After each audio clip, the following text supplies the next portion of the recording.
Hola, mi nombre es Ana Flores. Estudié la psicología y trabajé por 5 años como especialista en conducta. Vamos a hablar sobre cómo manejar diferentes situaciones al respecto de la conducta. ¿Qué nos dicen las conductas? Conductas son comunicativas. Entonces, cuando hay una conducta, es cualquier cosa observable que nos dice cuál relación tuvo una actividad o un hecho con la persona que está interactuando en la conducta. Las conductas pueden ser positivas y negativas. Por ejemplo, es cuando llora un bebé después de que se lastima, o cuando sonríe un bebé después de que le hablamos. Esas son las dos diferentes ejemplos de conductas positivas y negativas. Todos los niños tienen conductas, bueno, todo humano, pero cuando son conductas de preocupación es cuando alguien no sigue las instrucciones de los adultos. Esto puede ser problemático por medio de la escuela, por ejemplo, o cuando no siguen las instrucciones de los adultos en casa. Cuando son berrinches, eso puede ser en combinación con gritos, llorar, agresión o tirarse o aventarse al suelo. Agresión, esto incluye aventar objetos. Cuando la persona se hace daño propio. Cuando le falta independencia en rutinas de autoayuda, como vestirse, ir al baño. Conductas que los ponen en peligro, viene siendo cuando cruzan la calle sin fijarse. Falta de interacciones sociales o relaciones sociales. Las conductas son para comunicarse. Así es como sabemos cómo una persona está reaccionando al medio ambiente. Hay 5 diferentes comunicaciones en las que nos concentramos. Una es la atención. Por ejemplo, si 2 adultos están platicando y un niño está gritando porque quiere que le pongan atención. La razón de la conducta es que quiere obtener la atención. Cuando quieren acceso o obtener algo, quiere abrir la puerta y empieza a llorar, es porque quiere acceso a ir afuera. Escapar, cuando quieren escapar de una situación. Por ejemplo, él sabe que ya es tiempo de bañarse y cuando lo están llevando al baño, empieza a hacer un berrinche, quiere escaparse de la situación. Cuando quieren evitar, sabe que una rutina va a empezar, tal vez sea el tiempo de la cena, y sabe que cuando apagan la tele es tiempo de cenar y empieza a hacer un berrinche antes de que la actividad empiece para evitar la rutina. Y sensorial, esto viene siendo autoestimulante, como mover los brazos o las manos, brincar, ese tipo de movimiento. Cuando hablamos de la conducta, es importante saber la razón de la conducta, porque para reemplazar la conducta inapropiada, un ejemplo de esto puede ser cuando un niño se muerde la ropa. Tal vez no sea, se ensucia, no sea apropiado para hacer en diferentes lugares como en la escuela, y les dan otra opción que pueda usar para mordederos o algo así, que puede darle la misma razón que era estimulación, pero no le van a dar un juguete para mover con la mano porque esa es una estimulación diferente. Si 2 adultos están platicando y un niño está gritando para llamar la atención, para reemplazar esa conducta que quiere atención, es enseñarle a decir disculpe o con permiso para llamar la atención apropiadamente, que tiene la misma razón. La conducta inapropiada de gritar era para obtener atención, y la conducta de reemplazo, enseñarle que hay maneras apropiadas de obtener esa atención. Cuando hablamos de la consecuencia para las conductas, tenemos que tener en mente que una consecuencia no es un castigo, es lo que pasa directamente después de una conducta. Por ejemplo, si un niño, cuando están hablando los adultos, él dice disculpe, y luego cuando dice disculpe, le da la atención y dice sí, ¿qué querías decirme? Si un niño está tratando de tocar una estufa y está caliente y se quema, la consecuencia fue que se quemó. No es un castigo, pero es lo que pasó después de la conducta. Y también es lo que determina si una conducta seguirá pasando. Si la consecuencia de una conducta pasa con consistencia, eso nos demuestra que la conducta va a pasar con más frecuencia. Si el niño dice disculpe cuando 2 adultos están hablando y le dan la atención, él va a enseñarse que es la manera apropiada de obtener esa atención. Si grita y no le dan la atención, él le está enseñando que esa consecuencia no funciona para esa conducta.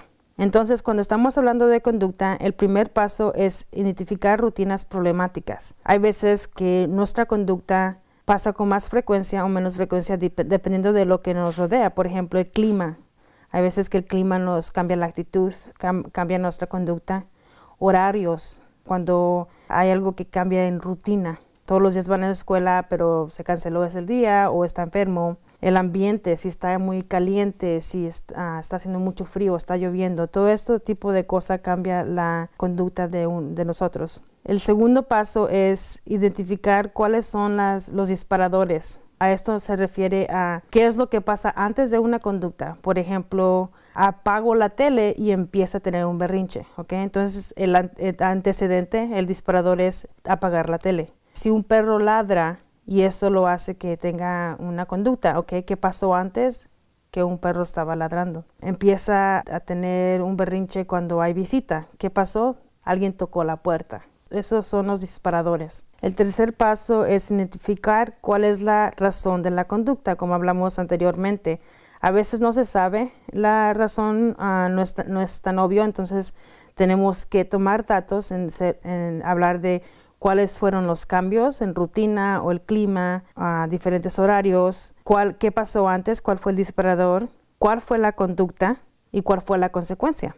Entonces, así es como podemos identificar cuál fue el paso. Si la consecuencia hace que la conducta pase con más frecuencia, es que la consecuencia está dándole refuerzo a la conducta. Y así es como, si identificamos cuál es la razón de la conducta, nos ayuda a reemplazarla con una conducta más apropiada. El cuarto paso es identificar cuál es el reemplazo de la conducta inapropiada. Como hacemos esto es cuando sabemos la razón, ¿ok? Si la razón es que quiere atención, vamos a enseñarle una conducta apropiada para tener la atención. Si el niño quiere ir afuera, tenemos que enseñarle que no puede abrir la puerta solo, sino que tiene que pedir ayuda o pedir que lo lleven afuera.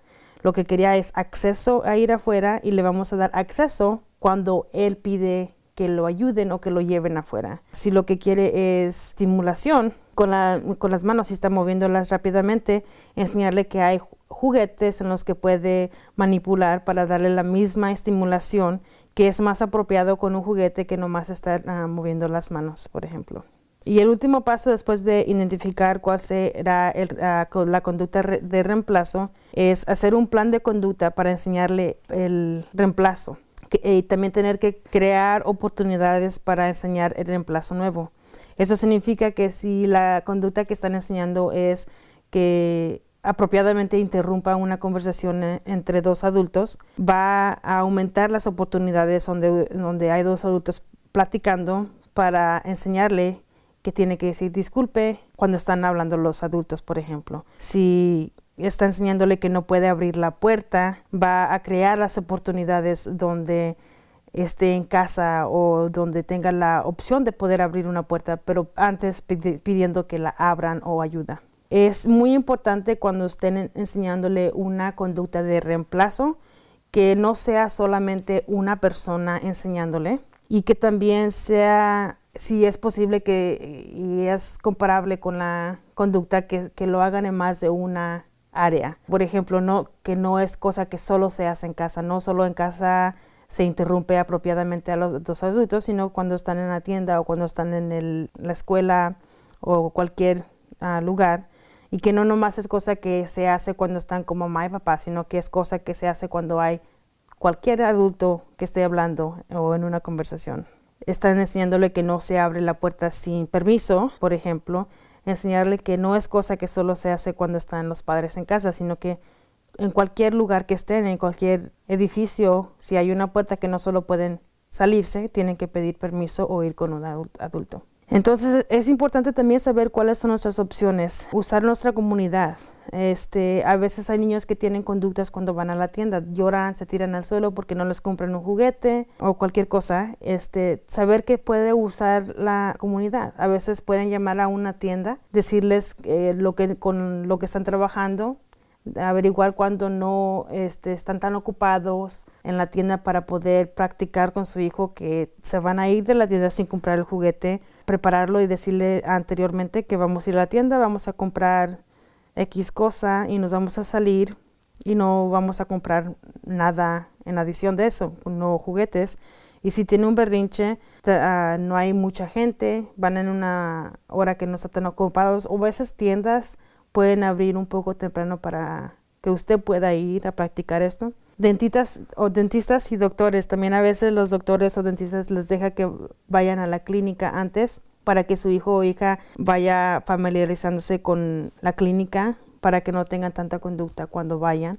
A veces les dan juguetes o algunos objetos que se usan en la clínica para que los niños puedan jugar con ellos y no tener tanto miedo. Y igual que en la escuela, algunas conductas que pueden pasar en la escuela al igual que en el hogar, y es algo que también se puede practicar en que no pase la conducta inapropiada en la escuela. Se puede haber metas. Si un niño, por ejemplo, se golpea cuando se frustra porque necesita ayuda, ese es un ejemplo de una meta que se puede incluir en su escuela, es de que el niño identificará cuando necesita ayuda y pedirá ayuda en respuesta de frustración en vez de lastimarse.